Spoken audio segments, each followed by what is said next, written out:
Ladies and gentlemen, welcome to the show that covers all things marketing.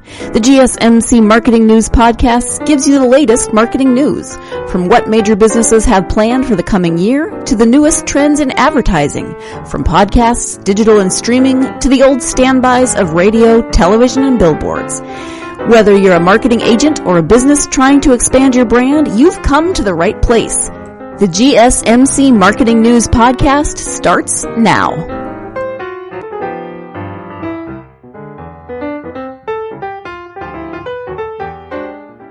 Hello and welcome to the GSMC Marketing Podcast, brought to you by the GSMC Podcast Network. I'm your host, Mackenzie Jakewish, and thank you for joining us today. On today's podcast, we are going to be talking about all things data analytics. We are going to be going over some sites that are super useful for gathering those analytics, and we are also going to be talking about what analytics you should be measuring versus which ones are more fluff and vanity. So before we get into all of that, I want to talk about what is new in the marketing world. This is a fun story, guys. I won't lie. It did make me smile a little bit. Cats, a Broadway musical adaptation, has recently hit theaters, and it has a lot of really big names like Jason Derulo, Taylor Swift, James Corden, just all of the names you can even think of. So there's a lot of star power behind this film, and people were either very excited about it or very scared about it. When the trailer was first released, there was a lot of hate towards the actual CGI that was used for the film. People found it creepy and unsettling, and so they went back, revised it a bit, and have now released the actual film. However, it was not met with the grand applause we are all expecting. In fact, it was actually met with a lot of backlash and a lot of hatred.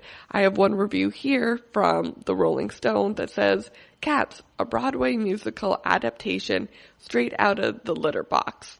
Attention moviegoers, searching for the worst movie of the year?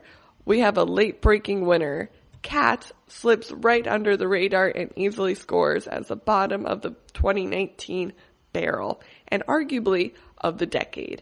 Even Michael Bay's trash trilogy of soul-destroying Transformers movies can't hold a candle."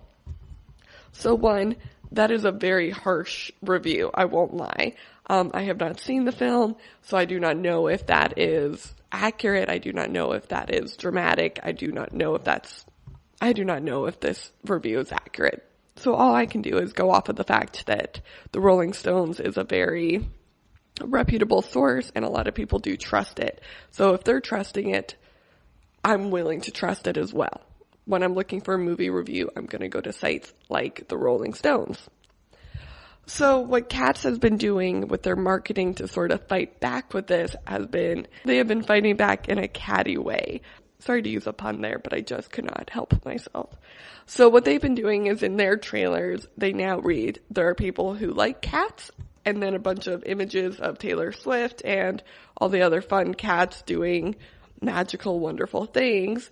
And then it reads, "and those who are wrong." And it has people hissing at the camera and claws are out. And basically they're telling movie reviewers that they don't care what they think about their movie. They think they're wrong and that they've made a terrific film. And that people should go still see it, despite what the Rolling Stones is saying. They're trying to tell you, forget what the reviews are saying, come see our movie. So it's a very interesting marketing decision to make, to acknowledge the bad reviews and also to fight the bad reviews. Obviously, there would never be an ad, or no, I'm not going to say never, there could never be an ad like this because it is 100% possible, but obviously they weren't going to put out an ad that said, "The reviews are right. This is a bad movie. Come see it." No, what they're actually saying is, "Hey, we really like our movie. We're sorry the reviews don't, but the reviews are wrong. Come make up your mind and do not just let the reviews sway your decision." So I do think it is very clever and definitely goes in line with the theme of the movie, which is cats. A cat would not just take your review as is. They would fight back. Maybe if this movie was called Dogs, the reviews would be a little more sensitive, but it's not. This movie's about cats, so the reviews are going to be catty, and the marketing is going to be catty. And honestly, I am so here for it. So I'm really excited to see what they do next. I'm really excited to see the film and see if it's actually worth all of this hate that it's getting. It's getting quite a bit of hate, so I'm really wondering if it's that bad of a movie. I'm interested in the marketing, so I'm going to go see it. What do you think of the marketing for the new Cats movie? And if you think that it's okay that they're fighting back against reviews, and maybe what would you do in that situation? Let me know in the comments down below because I would absolutely love to hear from you. The second news story I want to talk about today is Campbell's Soup. Campbell's Soup is definitely something we all know and love. They are a very recognizable brand, but did you know that they're working with other recognizable brands? In 2019, they have started a partnership with the Hallmark Channel, Instant Pot, Twitch, Iron Chef Geoffrey Zakrina, and IBM Watson. So in 2019, that is a lot of very big partners to join with, considering I hadn't heard a lot about this until reading this news story. So it was very interesting that this partnership sort of happened without a lot of people knowing, but it is definitely happening. And the idea is that the company is trying to separate themselves from being shopper marketing and consumer marketing. And instead they're trying to do media to shelf. So they're hoping that, you'll see their products being used on the Hallmark Channel, on Instant Pot commercials, being used by Iron Chef Geoffrey Zakrina, and you'll go, oh, I'm in the mood for Campbell's Soup. I haven't had Campbell's Soup in forever. So I think they're recognizing that there's a hole in the market, that people aren't going to just buy Campbell's Soup because they see a commercial for it. They're understanding that they need to be a little bit more strategic and a little bit more advanced. So Marcy Rabel, who's the vice president of integrated marketing at Campbell's Soup, said the company recently pivoted from having separate shopper marketing and consumer marketing teams to thinking from media to shelf. What do you think of Campbell's Soup partnering with all these different brands? They're definitely being strategic about which brands they partner with. You'll notice every brand that was mentioned is definitely in line with what Campbell's Soup already promotes. Hallmark Channel is very family oriented. Instant Pot is cooking. Iron Chef is high-end cooking. There's definitely a reason for all of these brands to come together and start working and start marketing together as well. The third and final news story for today is that Invisalign has become the official smile for the NBA, NFL, NHL, and MLS. Those teams include 6-time Super Bowl champion, the New England Patriots, 2019 NBA championship, the Toronto Raptors, 5-time Super Bowl championship, San Francisco 49ers, 2006 Stanley Cup champions, Carolina Hurricanes, and the New England Revolution. So those are some very big names, all going to be using the Invisalign braces. And honestly, sports people need braces the most, guys. They take a lot of hits. So if they are all getting free Invisalign, I'm down with it. Let's put some smiles on those athletes. But in all seriousness, Invisalign, this is definitely a big marketing partnership for them, and it's a very strategic and smart partnership for them to be making for sure. And I'm interested to see, one, the ads for it. Already the little bits that I've seen look great, and I'm interested to see how this partnership will expand and grow over the next couple of years.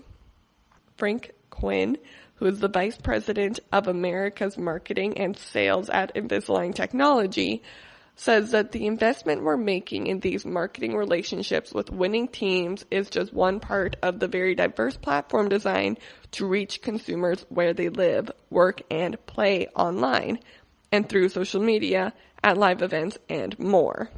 So I think what Frank Quinn is getting at here is that he's aware that a lot of people, maybe if you're not even watching the game at the live event, you're following these athletes on social media, online, and you're getting to see a bit of their lives. And a part of their lives will now include Invisalign braces. So they understand that this is a very strategic way to get into people's phones. I think this marketing strategy is super smart and is going to look great. I'm super excited to see what's going to happen with Invisalign's new partnership. Okay, everyone, so we're going to go ahead and take our first break of the podcast, but when we come back, we are going to start talking about all things data analytics. So stay tuned for that. You are listening to the GSMC Marketing Podcast, brought to you by the GSMC Podcast Network. I'm your host, Mackenzie Jaquish, and I'll be right back. Golden State Media Concepts Technology Podcast covers everything tech. The hottest mobile phones, tablets, games. We review it, rate it, test it. Whether you're Microsoft or Apple, Android or iPhone, we'll give it to you black and white. The Golden State Media Concepts Technology Podcast.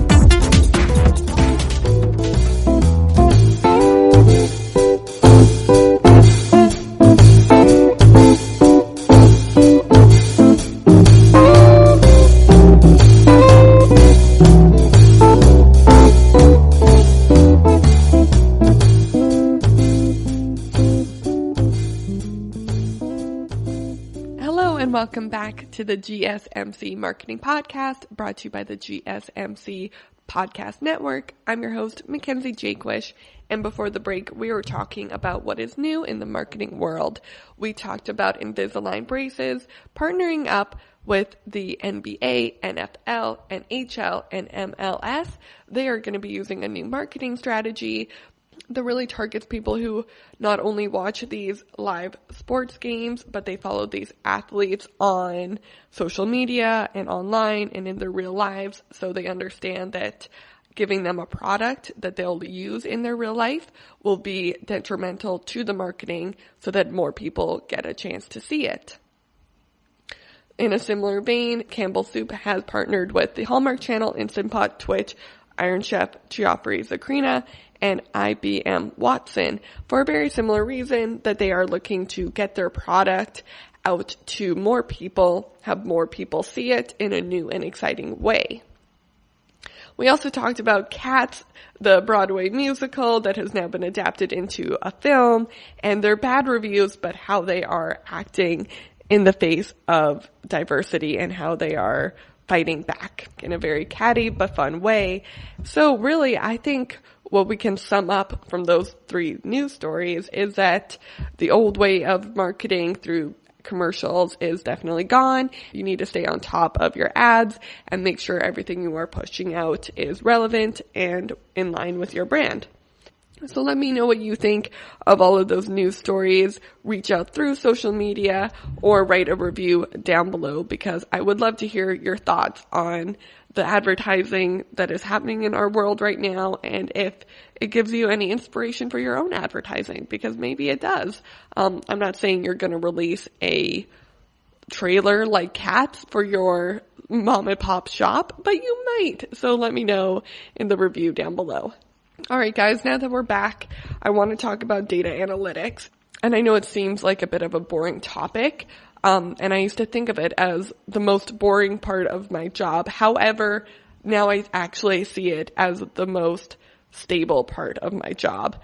As people who work in the marketing field, it can be very hard to know if what we're doing is working until it's done. There is no way of knowing every step of the way that we've made the right move. Sometimes we don't know until the very end of a campaign that we've actually done our job to the best of our abilities. Data analytics allows us to kind of have a bit of a helping hand in knowing if we're doing the right thing, and it allows us to take a look at things a little bit more critically, so that if we are doing the wrong thing, we are able to steer out of it in a very strategic way before people even notice that something has gone wrong. So, although you might be a little bit bored by data to start out with, because you'll see it as just a bunch of numbers or graphs or spreadsheets, stay with it and work on it, because it is so valuable in our jobs and in marketing. And it's honestly the only thing we really get to hold on to as marketers.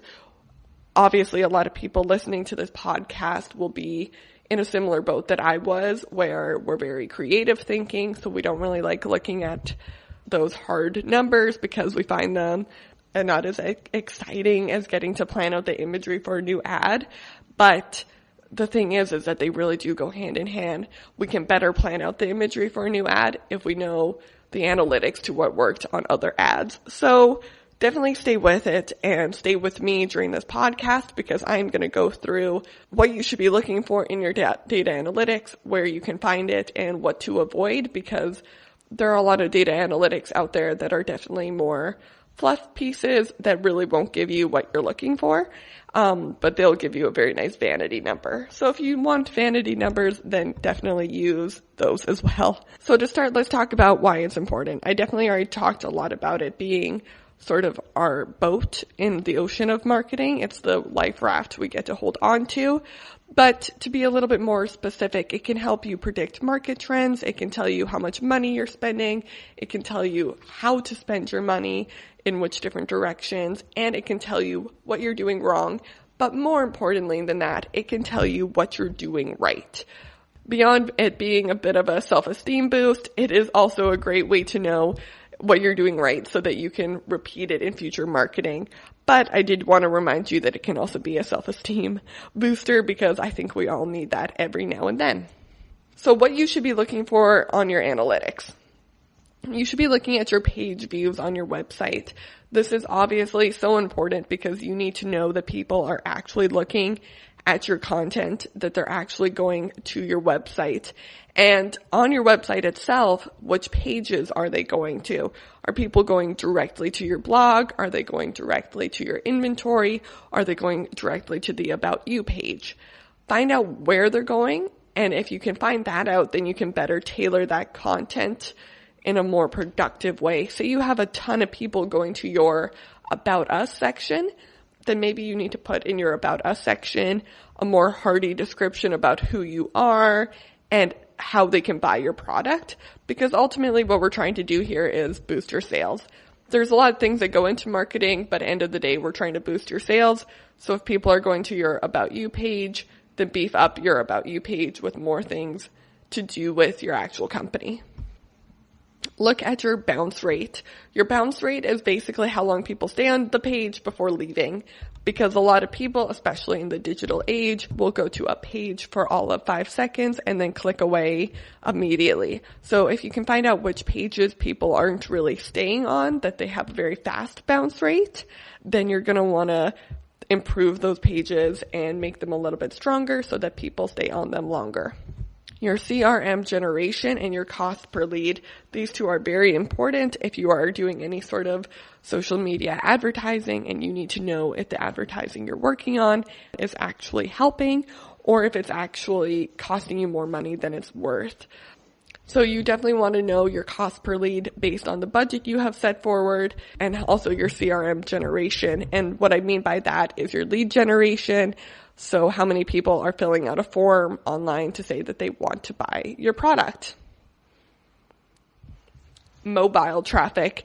This is also super important, obviously, because you want to know if people are using their phone versus their laptop versus their tablet, to better be able to be like, okay, so if all of our page views are coming from mobile traffic, let me log on to our site through my phone to make sure it looks good on my mobile device. That should obviously be something you should have checked while you were working on your site, but it's always good to go in and check again, because mobile traffic is a huge lead generation for so many people, because everyone is using their phones these days and no one is really going onto a site using their laptop anymore, although maybe they are to buy stuff. But this is the type of thing you need to look at so that you can better understand who your clientele is.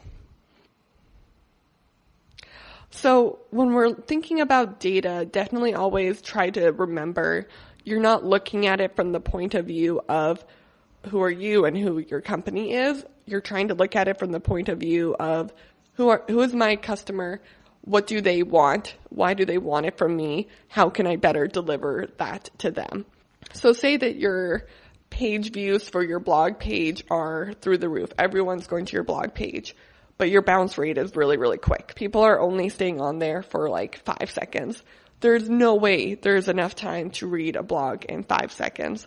So what you need to do is take a look at what kind of content you have on your blogs and question, why aren't people staying on here longer? Why aren't they absorbing my content more? So taking a look at those analytics, you will be better able to tailor your content, tailor your marketing, and tailor your product to the people who are actually buying your product. Because at the end of the day, they're the reason you are doing this. They are the reason you are producing content, is to better engage with this audience. All right, everyone, we're going to go ahead and take another short break from the podcast. When we come back, I'm going to tell you where you can find those data analytics, how to put together a report, and we'll take a look at which analytics you don't have to report on, because there's a lot of information out there and I don't want you getting lost in a sea of numbers. So stay tuned, because you are listening to the GSMC Marketing Podcast, brought to you by the GSMC Podcast Network.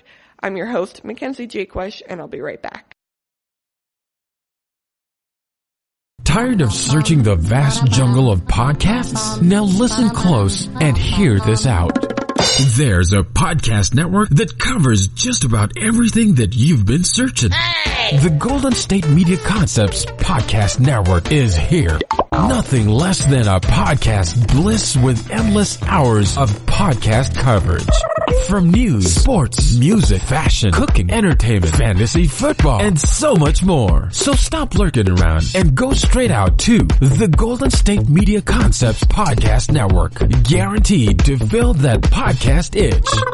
Whatever it may be. Visit us at www.gsmcpodcast.com. Follow us on Facebook and Twitter, and download us on iTunes, SoundCloud, and Google Play.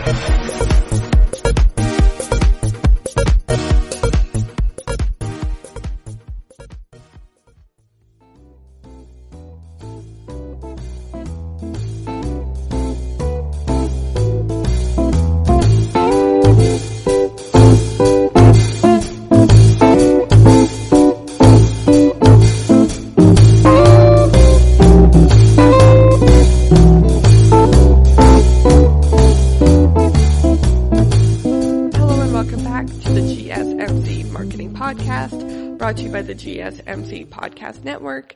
I'm your host, Mackenzie Jaquish, and before the break, we were going over data analytics and why they're important and what you should be looking for in your own reporting of your data, and what's really important and how you can use those numbers to better shape your content and also your marketing strategies. So now that we are back from the break, I want to talk about, I've talked about why it's important. I talked about what you should be looking for. Now I want to talk about where to actually find this information, because a lot of people might not know that it is totally accessible. I could pull out my phone right now and get the analytics for my personal Instagram, for the business that I work for, and it wouldn't cost me anything at all. So it's super easy. You can do it too. You don't need to have a budget like Disney to be able to find out your analytics. But there are a few paid sites we'll go over, just because, if you do pay for some, they can help you generate a little bit more cleaner reports and give you a little bit more deeper insight. They also can help you store your data more effectively so that you can look back a little bit more critically in the future. So the ones you can find that are totally free to use are Facebook Insights, Google Analytics, and Instagram Insights. You can find these 3 sites all through the apps themselves. They are usually in the settings page, and they do give you some vanity numbers that aren't overly important, but they do give you the bounce rate. The CRM generation can be found there, post shares, and all of that. So some paid sites you can take a look at are Sprout Social, Hootsuite, HubSpot, and StatCrunch. Now that we have talked about where you can find these analytics, let's talk about how to use those analytics in an actual report. You should be measuring your data on a week-to-week basis so that you're able to make quick changes at a drop of a hat if things are going completely wrong with a campaign. Then you'll be able to, catch it right away before a campaign runs for months on end and no one's done anything to change it. You should also be measuring your content every month to see how 30 days have affected a campaign, because most marketing campaigns, especially on social media, only last a month. So definitely important to be looking at your analytics at the start of the month versus the end of the month. A lot can also change in a full year, 365 days. So make sure that you are always doing yearly reports and bi-yearly reports so that you can really stay on top of your general marketing. So just to be a little bit more specific, your week-to-week reporting will be on those very specific numbers like lead generation, bounce rate, cost per lead, budget spent, budget still left, all of that stuff. Your month-to-month will be how much budget is left, how much money we've made, how much money we're hoping to make, and how much money we have left to proceed, and how much budget we have left to make that goal happen. And the yearly will look at how much money you spent in the full year, how many leads you got in the full year, and how your overall company has grown in that year in the marketing world. Okay, everyone, that is all for today's podcast. If you have any questions or concerns about what we talked about today, please feel free to reach out through the review down below. I do read your reviews. I do care about what you guys think of the podcast and what you want me to talk about next. So please feel free to reach out through there or through social media. Make sure you are following the GSMC Marketing Podcast on Facebook, Twitter, and Instagram, because I definitely do check those as well. And I love talking to you guys about everything we discuss on the podcast, and I often get ideas about what to talk about in future podcasts through social media, so definitely reach out through there. So that is all for today. Thank you for joining me. You have been listening to the GSMC Marketing Podcast, brought to you by the GSMC Podcast Network. I'm your host, Mackenzie Jaquish, and I'll see you next time. You've been listening to the GSMC Marketing News Podcast, part of the GSMC Podcast Network. You can find this show and others like it at www.gsmcpodcast.com. Download our podcasts on SoundCloud, Stitcher, and Google Play. Just type in GSMC to any podcast app and you'll find all of the shows from the GSMC Podcast Network. From movies to music, from sports to entertainment, from business news to weird news, you'll find it all on the GSMC Podcast Network. You can also follow us on Twitter and Facebook. Thank you, and we hope you have enjoyed today's program.